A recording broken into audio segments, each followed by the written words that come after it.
আরে রাখুন তো আপনার গরুর মাংস। আমার এই ঝোলের কাছে কি আপনার গরুর মাংস কিছু? হ্যালো এভরিওয়ান, আসসালামু আলাইকুম। কেমন আছেন সবাই? আশা করি ভালো আছেন। আলহামদুলিল্লাহ আমরাও সবাই ভালো আছি। আপনি এইভাবে একটু রান্না করে খেয়েই দেখুন না, ফুল রেসিপিটা দিয়ে দিলাম। এটা ঝোল না, মধু মধু। খেতে যে এত মজা হয়েছে, ভাবলাম ফুল রেসিপিটা আপনাদের কাছে এই দিয়ে দিই। আপনারা রান্না করে খেয়ে তারপরে বলুন কেমন হয়েছে। মশলাটা ব্যবহার করি, এতে ঝোল না, এটা আসলে মধুই হয়ে যায়।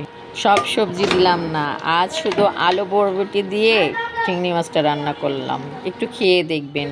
চিংড়ি মাছ তো অনেকভাবেই খেয়েছেন, এই ঝোলটা একটু খেয়েই দেখুন আলু বরবটি দিয়ে। এখন তো বরবটির মৌসুম, প্রচুর বরবটি পাওয়া যাচ্ছে, আর চিংড়ি মাছ তো সব সময় পাওয়া যায়। আমার কাছে এত মজা হয়েছে, তাই তো আপনাদের না দিয়ে পারলাম না। এভাবে আস্তে আস্তে করে কষিয়ে একটা একটা করে দিবেন। আলু আমি প্রথমে মাছ কষিয়ে তার ভিতরে 50% আলু সিদ্ধ করে নিয়েছিলাম, তারপরে আমি বরবটি দিয়ে কিছু সময় ঢাকনা দিয়ে ঢেকে রান্না করলাম। হ্যাঁ, বরবটি এমনভাবে সিদ্ধ করবেন যেন এর গুণগত মান বজায় থাকে, আর যেন কালসে ভাবটা না হয়ে যায়, সবুজ সবুজ থাকে। দেখুন না কি সুন্দর সবুজ ভাব রয়েছে, খেতে তো সেই হবে তাই না? দেখেই বোঝা যাচ্ছে। আসলে আমি খেয়েছি তো আমিই জানি কতটা মজা হয়েছে। সবাই ভালো থাকবেন, পুরো ভিডিওটা না টেনে দেখবেন, লাইক কমেন্ট শেয়ার করবেন। আর হ্যাঁ, এই যে মশলাটা, এটার কারণেই তো ঝোলটা বেশি মজা হয়। আপনি রান্নার আগে যতই মশলা ব্যবহার করেন, এটা রান্না করতে করতে এর স্বাদটা আসলে চেঞ্জ হয়ে যায়। লাস্টে যে মশলাটা আমি দিলাম, এটাই স্বাদটা দ্বিগুণ বাড়িয়ে দিবে।